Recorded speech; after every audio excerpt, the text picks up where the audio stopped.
Hey everybody. I put up a Facebook update the other day on living the PCT that kind of brought up some of this stuff, but I just thought I'd shoot a brief video on it. I actually just shot one, but it was like 6 minutes long when it really doesn't have to be. So here we go again. So as you can see behind me, we're moving. It's not quite the same backdrop as it was when I did my intro video. We live in a really nice place and we love it, but when it comes to saving for the trail, we're going to be moving in with family, and in the middle we're going to do an 8 to 10 week house sit where we pay no rent at all. But until the PCT we're going to be living with family, which is going to save us somewhere around $1,000 a month, even though we'll be paying them rent for the space and just utilities and everything else that we're going to essentially cost by living there. But $1,000 a month when we're not going to 2019 ends up basically guaranteeing that unless something apocalyptic happens, there's our cost for the PCT. And I mean, 2 years of time, that's quite a bit of cash, and it would seem like we'd have a hell of a lot extra on top of that saved up. But part of it's most people when they head out and do a thru hike, they don't have rent, they don't have a whole lot of bills while they're gone. They might have storage units, and maybe they have a car payment if they haven't sold their car, but it's usually probably under $500 of what's still at home for them that aren't direct costs for the trail. But the biggest thing for us is that we have 3 cats, and there's no way we're ever going to get rid of them, but we also don't really have family or friends that can take them in while we're gone. Whether it's allergies or they have too many animals or just not enough space or whatnot, we simply don't have anyone that can really take them in. And so we really only have a couple options, which is going to end up being either there's kind of these, I don't know if you call them luxury, but they kind of are, long-term or medium to long-term kind of daycare, except not daycare, I can't think of the word, it's just jumped out of my head. But basically places to take in your cats medium to long term, and they'll give them a decent sized room that's all theirs, they never move out of it. They have plenty of room to run around, they have cat castles and ramps that go all around and toys, and people actually come in every day to play with them and make sure they're fed and healthy, etc. So they really get taken care of, but it is enormously expensive. But there's only so many options when you can't actually have them stay with family. The other option that is remarkably cheaper is actually renting out a small apartment, either having a friend or family live there where we're basically paying their rent so that they'll take care of the cats while we're gone.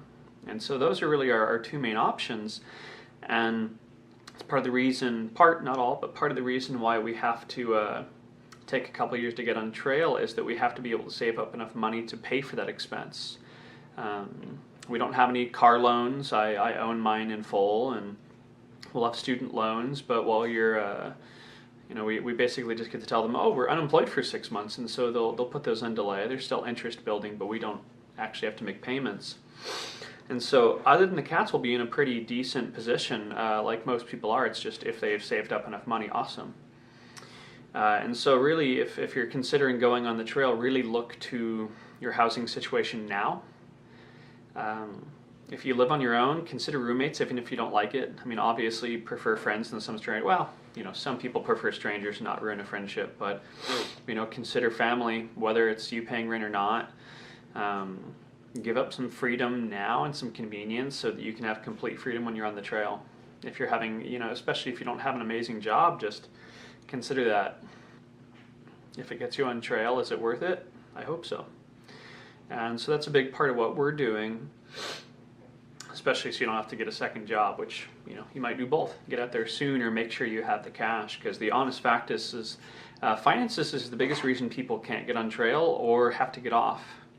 Injuries is part of it, overuse injuries more than like falling and really hurting yourself, which means training is really important, which is why I'm going to kind of talk so much about what we do on in preparation.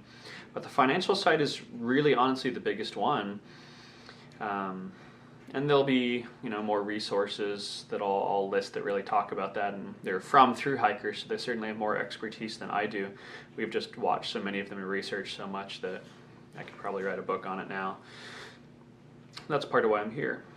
So either way, that's a big part of our finances, and the fact that we with $1,000 a month in saving, we've basically guaranteed that we get to go do this financially as long as something apocalyptic doesn't happen.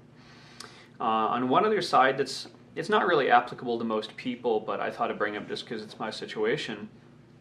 Me and my wife are in medical care, and we're not doctors. We're, not raking in huge amounts of money. And I have my own practice, which means I have to build it myself. I have to get my own patients. I have a lot of overhead, not anywhere near most what a clinic would do, but still I have rent to pay and other such expenses. And I'm actually not credentialed to take insurance yet, which means I take cash only. I contracted a clinic that takes insurance, but that's very, very low business. And so I'm working to get credentialed so I can start billing insurance to take more money before we get on trail. Basically the patient pays less and I get more. And there's good ethical, legal reasons why that's the case that I'm happy to answer if someone asks. It's just how the medical world works. Basically, we have to put out a lot more work and time and billing than we would if we just simply did the care and charged cash. But either way, if you're interested, just ask me and I'll talk about it.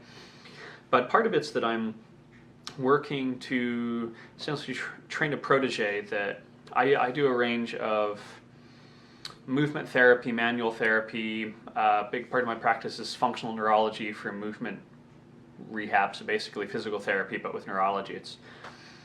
I talked about it somewhere on my site more than I probably should have, just because it's a lot of details. But it's a pretty wide skill set that's kind of hard to have someone else do. But I found someone who incidentally went to a lot of the same schools and programs either before or after I did, and has interest. And so I'm going to be training someone as well as I can to essentially do everything I can as well as possible, and essentially hire her contract to run as much of my practice as she can while I'm gone, so that she'll take a big share of the cash, but I will cover my expenses, keep my treatment room, my office, and hopefully give us some income while we're out on the trail, especially if I can build up my practice decently before we go, so that I can just have someone keeping things running. And so that might help a lot. And again, like I said, I know this isn't really relevant to most of you because, most of you probably don't have a business that can be kept going while you're gone. But if there is a way to get passive income while you're on trail, it's huge. And there's kind of a few different ways to consider doing that, even if you don't already own your business. I spent 8 years in marketing, online marketing, before I switched into the rehab industry several years back.